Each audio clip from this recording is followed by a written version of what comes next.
Hello, this is Erin with the Joy in Pens and Paper, and I wanted to do a video on how to really, in my opinion, get started in the fountain pen hobby for $50 or less. So I have this here just as a background. What I think I'm going to do is kind of jump into what I purchased. Um, after I go over the questions that I asked and the information that I gathered, and then I'm going to go into some of this other information that I mapped out because I think many people might be here just to see what it is that they should order. Others might want way more information, so I'll kind of cut to the chase. I had somebody in my personal life who was interested in sharing in the joy of my hobby, and what offered me some money to get them started. They ultimately offered me more than what they needed, but they encouraged me to take the remainder of the money and get something for myself. I think what I'm actually going to do is take the remainder of the money because it ended up being double what I really needed. And there's now someone else who's interested in getting started. So I think I'm going to use it for that. Because I feel uncomfortable using it for myself. But anyway, when this person expressed an interest, the first question I asked them is, are you looking to get into fountain pens to work on some calligraphy or for everyday writing? I find those two usages to be very different starter pens and a very different avenue for getting going. So this person was looking for that everyday pen. And as we went through our discussion, I was able to confirm that thought for them because getting into calligraphy, then you're learning different line strokes and you're likely using a flex nib or an italic nib and you're learning how to hold that and how to use that. So I love that for them that they chose an everyday pen. And then I asked, okay, so when you are at work, when you are filling out paperwork and things like that, do you tend to go towards a blue pen so that you know what your original is, or does it not matter? They expressed that it did not matter, so excellent. That gives me a direction to go in for the ink that I select. And then I wanted to find out for this person what type of nib would be the best, because if I were to have gotten started with fountain pens and was gifted a broad nib, I would really not have appreciated it. I would have brought it to work. I would have put it on regular copy paper. It would have bled through and feathered like you would not believe. And I would have said, this is not for me. Because I did my research and I started with an extra fine and I realized that I could use a fountain pen for everyday writing, then I was able to really appreciate it. And then from my experience over the course of years, I've started to branch out on my nib sizes. So in order to get that information, I started out with the question of, do you like gel pens or ballpoint pens? My plan for the next question was to ask if they could look at a package and see what size they got. Did they get a fine, a medium? It was a 0.7, a 1.0, and then get some information. However, they threw me a curveball and said, I don't know. And so I then dug deeper. What kind of pen do you use? Turns out they used a Sharpie. And so then I dug into what kind of Sharpie. And so they were saying they used the extra fine Sharpie. So great, that gave me a direction of likely going the fine or the extra fine. Now, then that person gave me an extra nugget of, because I had given the information of why I was asking the question, they said, well, I write really fast and I get frustrated when there's smudging. Perfect. The finer, the better. Fountain pen ink does take a second to dry, so if you are looking for something that dries really quickly, you want to go with a finer pen. And then to really kind of get a little bit more clarity, I decided to ask the question of, when you use a pencil, do you feel inclined to sharpen that pencil, or are you fine with picking up any pencil and using it? And they gave the detail of they find themselves turning the pencil as they write to find that sharpest point. So again, that led me to getting into a fine fountain pen. So we're at about the 5-minute mark. I'm going to put this away and I'm going to take out the order form. So I looked at a couple of different stores, and what I ultimately decided on was ordering from Van Ness because Van Ness had the package. They had the paper, the pen, the ink, everything I wanted. So I did get a few things for myself because I wanted to get the free shipping. So realistically, what I purchased for this order was 3 ink samples. And I will do swatches of the ink samples, but I got a black, a gray, and a blue with a sheen to it because I wanted to do a little pop of something special. I got a lined pad of paper, and I got a Pilot Metropolitan with a fine nib. So if I'm going to do quick math, you've got 25, 30, 34, 37, 40, 43 and some change all together to get the starter pack, kind of soup to nuts.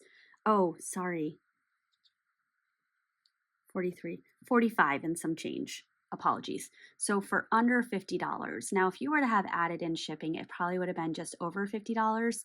So my kind of encouragement there is if you are looking to get into the fountain pen hobby, grab a friend, see if they'll do it with you and put your orders together. Then neither of you pay shipping and you get to explore it together. And so what I ended up getting for myself is I got a Rhodia dot pad of paper. I needed some tear off paper to write letters to my pen pals. I'm so excited. And I got a bottle of Diamine Brandy Snap ink, which is a color that I really, really love and was intending to get anyway. So I kind of killed 2 birds with 1 stone for both of those. All right, so now let's open up my bag right here. So Van Ness sent it in a large Ziploc bag. I have removed my Rhodia dot pad and wrote my first letter today. So that's this right here. Rhodia is a really nice paper to use for fountain pens, and it's going to help a new user to experience the fountain pen and ink without feathering. All right, so here is, and I want to be careful because this is not going to be my pen, so I want this person to have the experience of unboxing. But the Pilot Metropolitan comes in this cardboard box and then a clamshell tin. And it does come with a cartridge. It is a basic black. I wanted this to be something that could be an everyday carry, not too flashy, looks like a regular pen, and will allow this person to really explore. So that is a fine nib. Having a hard time focusing with the light, apologies. And so what I want for this person to do, what I would recommend is to start with the cartridge. And, oh, actually, hold on, that's going to be the easiest way to fill and really get right to writing. Now, the Pilot Metropolitan, and I almost didn't get this pen for this very reason, but given the fact that I'm doing the cartridges and the samples, I'm okay with this, but it has the sack right here. So you would dip the nib up until the breathe hole here into the sample, and you would pinch and then release, and it will suck the ink up. You're not going to get a significant fill, and that's okay. That's all right. Because part of why fountain pens are so lovely is that you get to try new inks in them, and you can switch them up as frequently as you want. You're not locked in to a specific type of ink in the same manner that you might be with a Sharpie. There we go. All right, so that is the pen that I selected. And then I got, similarly, a Rhodia pad of paper. I chose lined. That's a basic pad of paper. This person will be able to jot down notes, capture thoughts and ideas, and really just kind of explore and get used to writing with a fountain pen. And again, not overly flashy. You bring this to work, it's not going to draw a whole lot of attention. It's just going to be a pad of paper on your desk. And then I got 6 black cartridges. Now this does say parallel pen, it does say exclusive. However, when I looked at the description, it did include that this would work for a Pilot Metropolitan. So when I open this up, that looks very similar. I should have kept this open.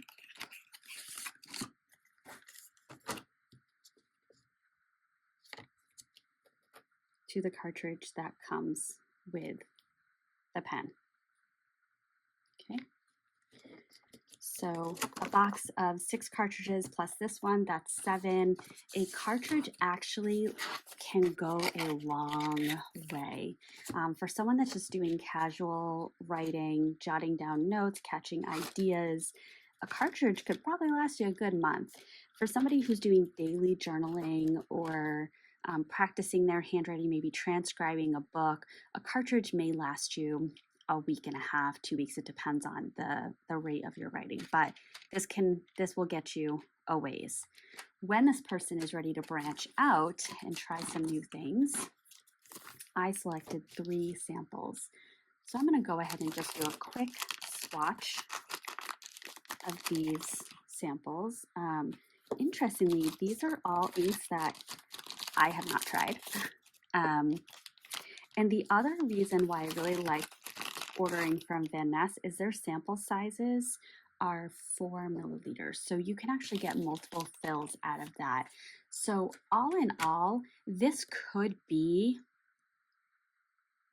I dare say, maybe a year's worth of supplies. Again, depending on the rate that someone writes. So I'm going to grab my handy dandy swatch book. And my swatch book is it's from Galen Leather Co. and it's an everyday Tomoe River paper book.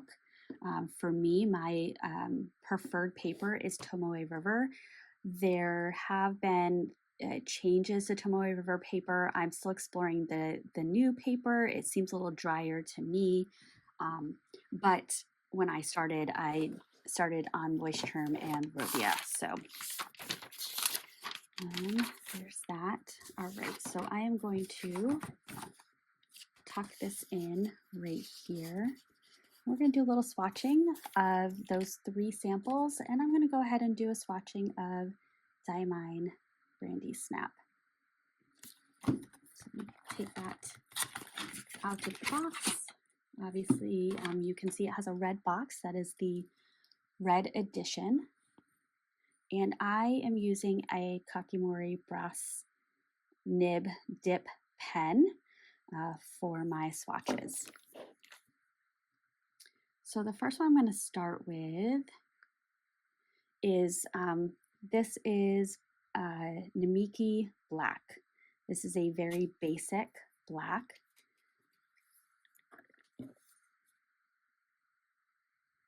And for this first exploration, I didn't want to do anything overly crazy. I have an Inkapet that was a gift from a subscriber.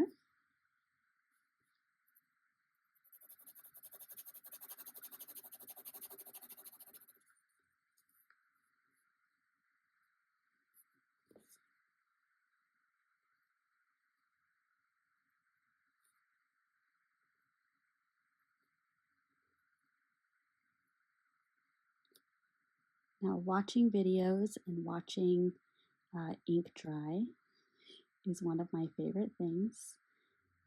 So if I get quiet during this part, it's because I'm having a therapeutic moment. If you are new to fountain pens, if you've never seen the Kakimori brass nib dip pen, the really cool thing about it is as you change the angle of the handle that you're holding, it changes the width of the line.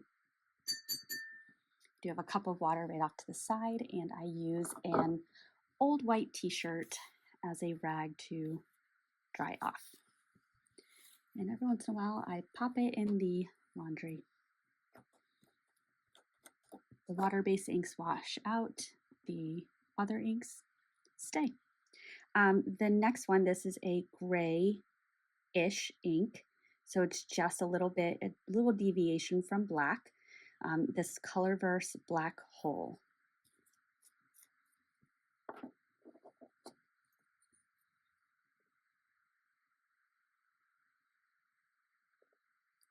I dipped that a little bit too much. That's fine. It's always okay to get a little ink on your fingers. Oh, I may have been wrong. I may have flipped these two. This might be the black. That actually might be the gray. That's fine.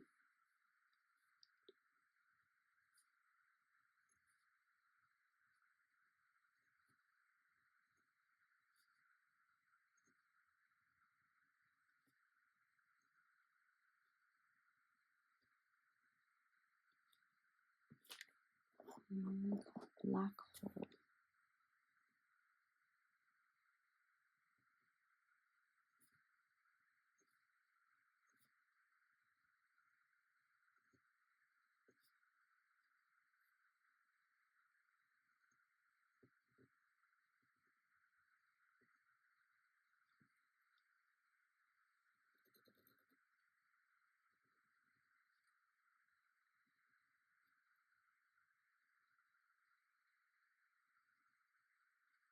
Oh, good.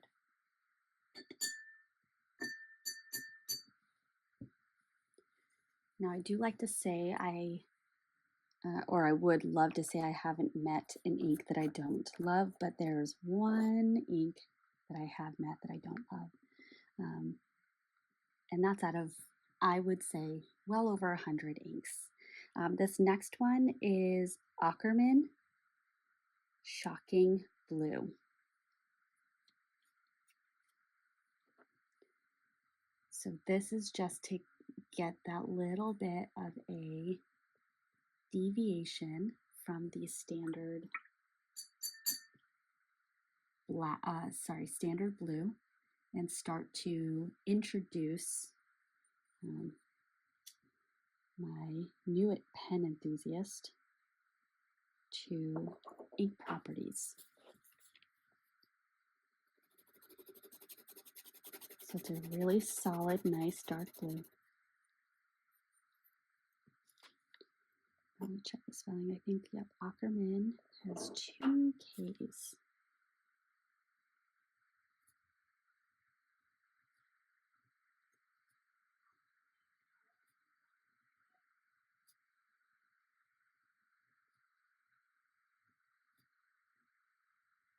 Ackerman.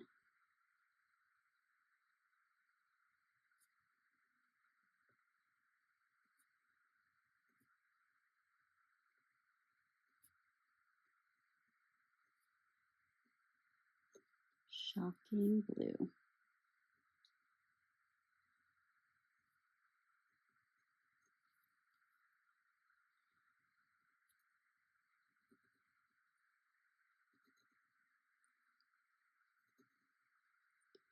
Now I do like to be careful with inks that have a sheen, because what I have found is that sheening inks take a little bit longer to dry, and especially for someone who writes quickly and they're looking for a quicker dry time, that can cause some angst. And then if you've seen any swatching videos by Karina Loves to Plan, or the ink review videos, she experiences some difficulty with looking at sheening inks, and so I would never want to cause someone discomfort. especially someone who's entering this hobby. All right, and then this is the one that I picked up for myself. So I am a big fan of kind of the murky inks. Murky browns, murky greens, murky pinks.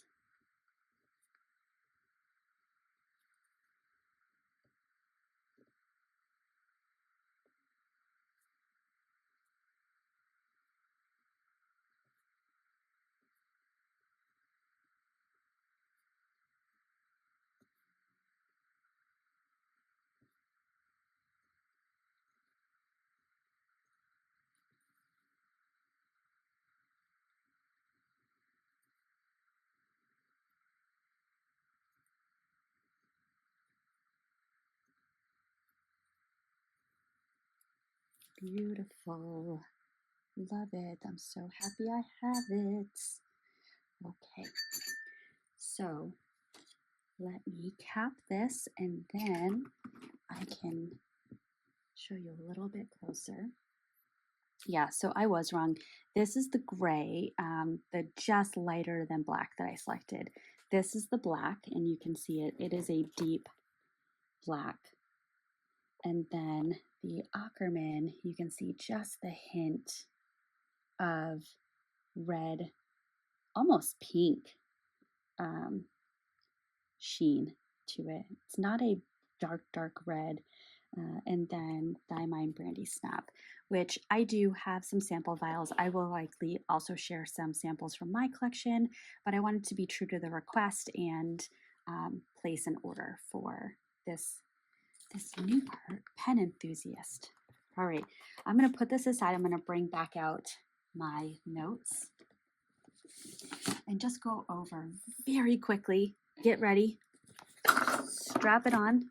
Ooh, I'm making a mess because I'm going to speak as quickly as possible. So I went over the initial questions. Now, where to shop? You can absolutely go to Amazon. I would recommend that you stick to the paper or the pen. I would not recommend buying ink from Amazon. You don't know how long it's been sitting there. You don't know under what weather conditions and temperature fluctuations, and getting exposed to light can change the properties of the ink, so you may get what you did not expect. But absolutely grab some paper. Rhodia paper is readily available. Tomoe River paper is available. You can get a Tomoe River notebook for about $25. You can get a Rhodia pad for under 10. You can get a Leuchtturm notebook for what's a bullet journal, $22, $25. So you can get the paper there. There are a bunch of online vendors. Van Ness, where I order from, is exceptional and their shipping is super, super fast. Goulet is awesome. And I would recommend checking out Goulet Pen YouTube channel. You can get a wealth of information. Atlas Stationers is one of my other very, very, very favorite shops to order from. They also have exceptionally fast shipping, but they don't offer samples. They do offer great sales, and they also have a rewards program. So if you think that you're going to be ordering frequently, go ahead and set up an account with Atlas. Same thing with Endless and Cult Pens. Endless will sell kind of gray market pens, so there's not a warranty to back up the pen or anything like that, but that also means that they can offer some pretty exceptional deals, especially around the holidays. For a starter fountain pen, you want to think about that nib size. So I went over a little bit of that. Generally, most pens you're going to find come in an extra fine, fine, medium, broad, or a 1.5 or 1.1 stub. And I would really consider what you're going to be writing on and what you currently write with, and find something that's a little close to that so that you're not getting a little shock. The nib type, once you get beyond that basic nib size, you have the option to get into a flex nib, an italic nib, or a variety of custom grinds, or even the parallel pen, which if you are very artistic, the parallel pen, I again highly recommend watching some YouTube videos. You can do some super fun stuff with the parallel pen. That's actually part of my re-entry into fountain pens is I stumbled upon a YouTube video on parallel pens probably about 8, 9 years ago, and I went down a rabbit hole of, oh gosh, you could do so many things with this. Spoiler alert, I didn't do a whole lot with it, but it was my birthday gift one year. um, Now, in terms of starter fountain pens, there's a lot of different ways that you could go. I have this list here. It is exceptionally non-comprehensive, but um, you can get a through like a Staples or an Office Depot, um, or Jet Pens or AliExpress, you can get a Pilot Varsity or a Platinum Preppy for under $5. They are great. They are excellent quality.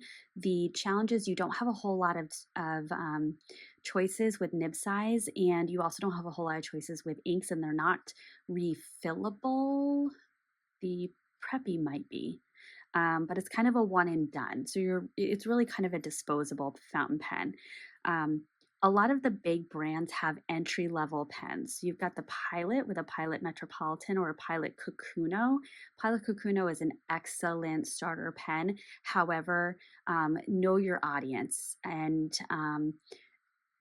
I could be overgeneralizing, but the Pilot Kakuno is not something that I would get for my brother or for my uncle. I would absolutely get it for myself, and I would get it for a child. The Pilot Prera is also a really classy option for a starter fountain pen. Then Kaweco has a Kaweco Sport, and that's another awesome entry pen that, but I will caution when you look at it, you'll notice it's small. It's smaller than you will ever anticipate. It's about this big. It is tiny. It is considered a pocket pen, meaning when you've screwed the cap on, you can pop it in your pocket. It's a very small. TWSBI has a few options as an entry-level pen. They have a Go, a Swipe, and an Eco. There's different reasons why you might pick which one. The Go is a clear barrel and it uses a spring, like a push button to mechanism to fill. The Swipe is also the push button mechanism, but it has a non-see-through body, so it looks a little bit higher end, but it is made of plastic. And then the Eco is, I actually did a poll on my YouTube channel, and this came up as one of the more common ones. It has a huge ink capacity, and it is what's called a piston fill. So you actually turn a knob that sucks the ink up. But excellent, excellent pen. Great nib, really quality. Lamy also has a few options. The Lamy Safari is another one of those that frequently came up as an entry-level pen. And there were even people that I had asked the question of what was your first pen, and if you could go back and do it or do it again, what would you change? And a lot of people did say that they still have their Lamy Safari in their collection. And the Lamy Vista is very similar to the Safari, except it has a see-through body. For inks, you can get the ink cartridges like what you saw I picked up. I would recommend starting here. No mess, no fuss, very easy. And you're going to be able to get used to writing with the nib and the paper and kind of explore that side before you're getting into potentially dropping ink and spilling it everywhere. So the cartridges are great. They do come in a ton of colors.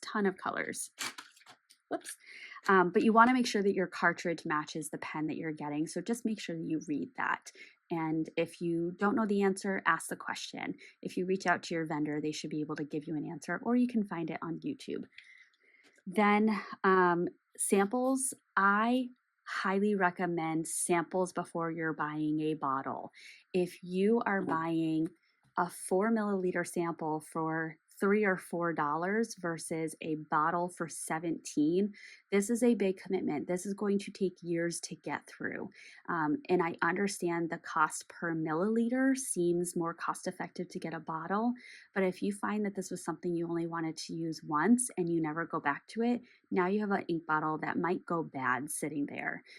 So start with samples. And enjoy the samples, explore them.